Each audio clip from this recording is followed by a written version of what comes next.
Russian-U.S. relations may be heading closer to a flashpoint for the first time in decades. And News Channel 5's Rebecca Schleicher shows us why experts say the presidential election will play a key role in the recent resurgence of Cold War tensions and how we got here in the first place.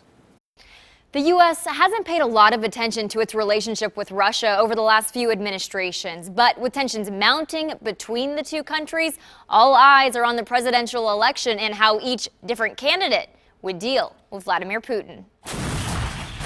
As a 5-year civil war wages in Syria, old foes square off in a proxy war once again. And so Russia and Iran have thrown their weight in to support Assad against most of his people. The U.S. is backing the rebels rising up against Bashar al-Assad's oppressive regime, the issue front and center in Sunday's presidential debate. I've stood up to Russia, I've taken on Putin and others, and I would do that as president. Professor Thomas Schwartz says Clinton is taking a hardline stance stronger than the Obama administration. So she ruled out intervening with U.S. troops, but she certainly brought up the idea of special forces, efforts to help the Syrian Kurds, who are also have been working with the United States. While Trump, I think it would be great if we got along with Russia because we could fight ISIS together, as an example. Talks about partnerships and praises Putin's strength. Donald Trump, in many respects, has said, in effect, that what Russia does in its own backyard to countries near it is not a concern of his. It may be why Russia has been accused of cyber attacks on the Democratic Party alongside WikiLeaks, with the possible goal of getting Trump elected.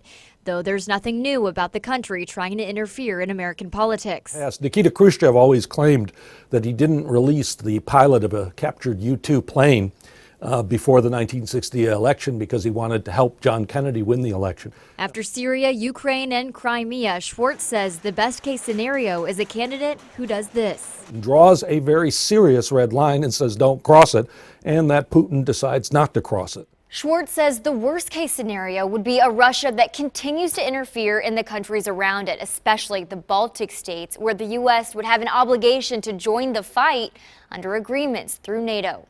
Rebecca Schleicher, News Channel 5. A professor says Russia has taken advantage of what Putin believed was a weakening America to push its influence around the world.